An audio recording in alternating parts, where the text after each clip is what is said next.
नमस्कार दोस्तों।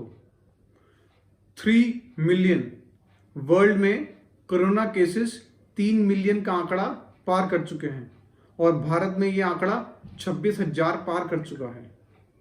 आज भारत सरकार का अगर हम कोरोना का डेटा एनालाइज करते हैं तो हमें ये समझ में आता है कि हम जो कोरोना के खिलाफ जंग छेड़ चुके हैं वो हम जीत रहे हैं। भारत में 84 डिस्ट्रिक्ट्स ऐसे हैं जो कोरोना की लड़ाई से बहुत आगे निकल गए हैं। 15 दिन में उनमें कोरोना का एक भी केस नहीं। और कम से कम 4 या 5 स्टेट्स ऐसी हैं, मणिपुर, गोवा, मिजोरम, इस टाइप की स्टेट्स हैं जिन्होंने कोरोना को बिल्कुल हरा दिया है। उनके स्टेट में एक भी कोरोना केस नहीं है। आशा करता हूं आप सब अपने घर पर स्वस्थ होंगे और कुशल मंगल होंगे। आज जो परिस्थितियां हैं वो चिंताजनक जरूर हैं। सरकार सब परिस्थितियों से लड़ने के लिए एक अच्छा कार्य कर रही है और सरकार की रीढ़ की हड्डी है व्यापारी और मिडिल क्लास, जो हर संकट में सरकार के साथ कंधे से कंधा मिलाकर खड़ा रहा है।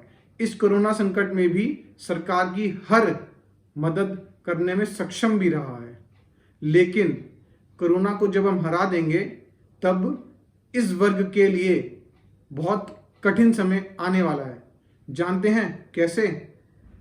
There will be deep impact on Indian economy and its associated MSME sector. First, 1 crore jobs सिर्फ टेक्सटाइल सेक्टर में ही कोरोना की वजह से हिट हो रही हैं, अफेक्ट हो रही हैं। Second, tourism sector is at stand still today, जो भविष्य में आने वाले काफी समय तक भी सक्षम नहीं होएगा उभरने में।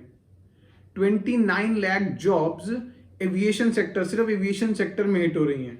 ओवरऑल टूरिज्म सेक्टर जिसमें होटल्स, रेस्टोरेंट्स, एविएशन, रेलवे सब कुछ हैं, 3.8 crore jobs total tourism industry में हिट होंगी डायरेक्ट कोरोना की वजह से।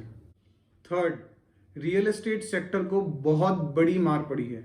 बिल्डिंग एंड कंस्ट्रक्शन, जिससे आम लेबर को भी जॉब मिलती थी, वो भी हिट होगी।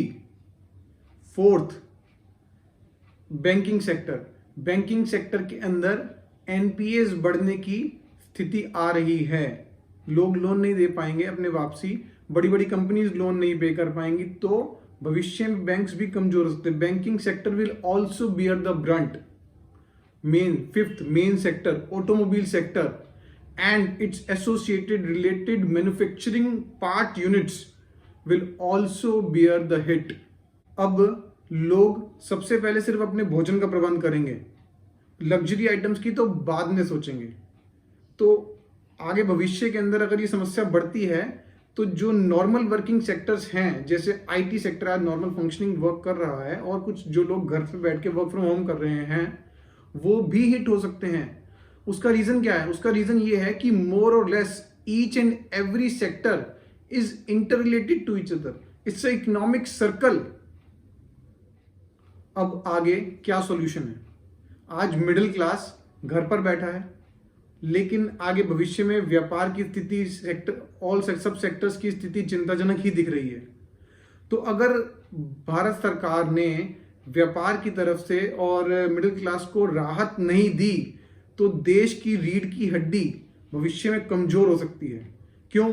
लोग कब तक अपनी सेविंग्स पर गुजारा कर सकते हैं? कब तक? आज बिजनेसमैन है, वो अपने एम्प्लॉयज का ख्याल रख रहा है, किसी ना किसी तरीके से उसको मदद कर रहा है, लेकिन बिजनेसमैन का, व्यापारी का ख्याल कौन रखेगा? गवर्नमेंट को अब इस वर्ग के संदर्भ में, इसकी जरूरतों के संदर्भ में स्टेप्स लेने होंगे और अपनी रीढ़ की हड्डी को पुनः मजबूत करना होगा। क्यों? निराशा में आशा भरने का काम सरकार का होता है, अंधकार में दीपक जलाने का काम भी सरकार का होता है। तो सरकार से सिर्फ एक यही विनती है कि भविष्य में एमएसएमई सेक्टर की तरफ, मैन्युफैक्चरिंग सेक्टर की तरफ ध्यान दें, उनके लिए ही पॉलिसीज निकालें जिससे कि लोगों को राहत मिले।